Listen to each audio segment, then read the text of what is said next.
I am Will Davis. I represent the 30th District, which is out in the south suburbs.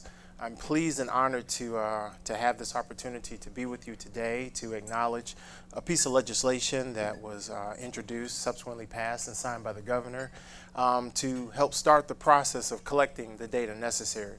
We're often told that data needs to be a part of the conversation, whereas many of us think that we don't really need the data, we just know it's bad, so why can't we just pass the bills we need to make it better?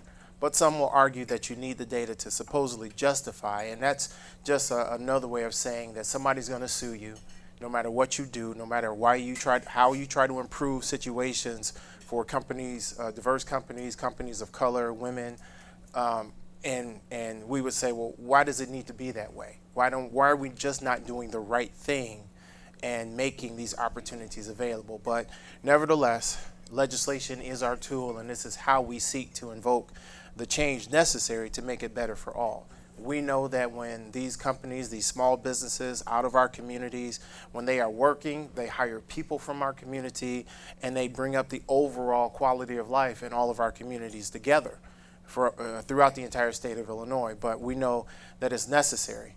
I'd be remiss if I didn't stop and thank Dan Johnson-Weinberger, because he is your lobbyist, but more importantly, what I appreciate about Dan is that his thought process understands that in a lot of ways to get things done, it has to come through a legislative process. So he's thinking and writing the legislative bills. Is never a couple of days in Springfield doesn't go by when he catches me going into the chamber and say, hey, Will, got an idea for you.